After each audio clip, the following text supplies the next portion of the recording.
Welcome back. Now we know millions of children are falling behind in their early childhood development and also have limited access to quality education, critical to develop their literacy skills and also their well-being at large.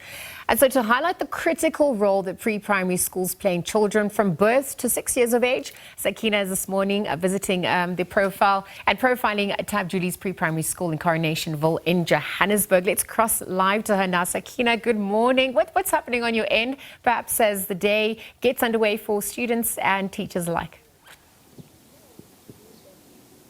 Well, a very good morning, Liesl, and good morning, everyone. Coming to you this morning from Coronationville, which is literally about 2 kilometers down the road from the SABC's headquarters at Auckland Park here in Johannesburg. And we are here at Tab Julie's pre-primary school or preschool center, pre-primary school. And they, of course, have been in existence for 70 years in Coronationville, and that of course is no mean feat. So just about every person under the age of say 60 has gone through Tab Julie's pre-primary school here in Coronationville, and it's still standing, it's still going strong, and they go of course with the intake from your babies until of course the grade R in this 5 to 6 year bracket. Now that of course a very, very important part of the early childhood development phase, the 0 to 2 years old, because it is in those 2,000 days of life that it is so critical that certain cognitive areas of a child's development are actually touched upon. But beyond that as well, the continuation of education through that phase in terms of motor skills, fine motor skills, gross motor skills, social behavior and other cognitive issues that need to be developed. These ECD centers like Tab Julie's and others across the countries are pivotal in making sure that that happens. And of course, if we look at the South African National Development Plan, and according to the NDP, by 2030, South Africa aims to have all our children receiving quality early childhood education by then. But if we look at the stats so far as of 2021, we had at least 80% of children between the ages of 5 and 6 years old who were already in ECD centers. But of course, the challenges remain, and we'll touch on those later on in the show. But for now, let's focus on Tab Julie's pre-primary school. And I'm joined by the principal of the school, Miss Naomi Franks. Thanks so much for having us this morning. And of course, the school already in existence for 70 years. So you must be doing something right at the school to exist for so long, because parents keep bringing their children. Good morning, viewers. Good morning, everybody. Yes, we train our kids from grassroots to greatness. So we're doing an excellent job at Tab Julie's pre-primary school.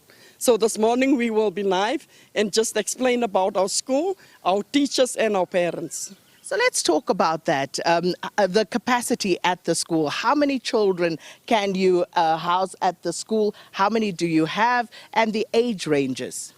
Our capacity is 100 kids in the school. Our age group is from 1 and 6 months to 5 years old. So we've got our grade R teacher from 5 years old. Then we've got grade 4, our 4-year-old. Then we've got our 3-year-old, and we've got our babies from 2-year-old. So there's been quite a bit of development with the Department of Education now basically taking over in a great part from the Department of Social Development as far as the ECD centers are concerned, which means, of course, there are curriculum issues at play as well. It means that your teachers also now need to be qualified to, in fact, teach, especially grade R. So how has that sort of adaptation helped for you here at Tab Julie's pre-primary? Our teachers is going through different courses during the year. Right now we're busy with NQ level 5. Our teachers will be doing that. So when the department kicks in from 2027, all our teachers must be upgraded, and all our teachers must be skilled with all the qualifications that the department needed. And of course, the sort of support that you're getting in that regard? We all principals come together every month, and we have different trainings that we also provide to all the teachers around the surrounding areas. And as far as the grade R class is concerned, how many children do you have in that class, and is that teacher a qualified teacher? Yes, we've got a qualified teacher, Candace Erasmus. She's qualified for grade R. She's been working with us for 12 years, and she's ready to take over the grade R to take them to the next level for grade 1. So, Tab Julie's pre-primary in Coronationville, as we say, and across the road is, of course, Westbury that we report on, quite notorious for gang violence and other socio-economic ills. So, this school, are you affected at all by what's happening across the road or even around Coronationville? At the present moment, we're not affected as yet. We don't have incidents as shooting around this area as well.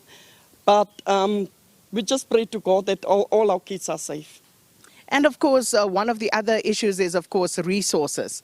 And how much do you actually get from the department, and how much do you as a school have to self-fund? We are also doing fundraising, and we're collecting our fees every month. At the moment, the department stopped all the nutrition funding, and we have to do all our registration from scratch to start getting funding from the department. How is that impacting your day-to-day service at the school? Because I would imagine that, this is now money that would have gone to something else that you now need to reroute. It affects our school because what is happening right now, we're fully depending on fundraising. And we've got one sponsor that's giving us a donation annually for the school. So it's a big impact on us. And we also reach out to the parents, and we also reach out to the community as well. So, Naomi, there's always talk about South African children who are struggling to read, who are struggling with numeracy skills at this foundation phase level.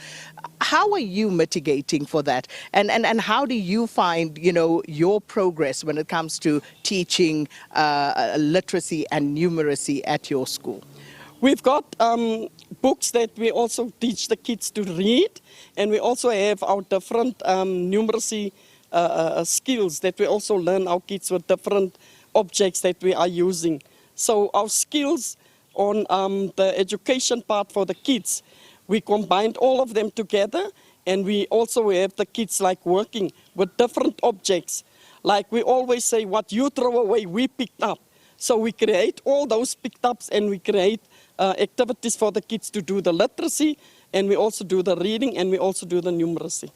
And of course, as SABC News, as Morning Live, we try to do our bit to give back. We try to reach out to the corporate citizens in this country and see how far we can give back. But what are your greatest needs at this point as Tab Julie's pre-primary? Our greatest need is outdoor equipment, and our greatest need is more equipment for the kids, books, anything that they can donate for us, painting to upgrade the school, and what we normally need for the school, it's equipment on both sides because the school is big. And of course, parental involvement is also an integral part of making sure that a child's holistic development is seen to. So how are your parents? Are they very much involved with what's going on here? Yes, we've just started the new year. We've got new kids.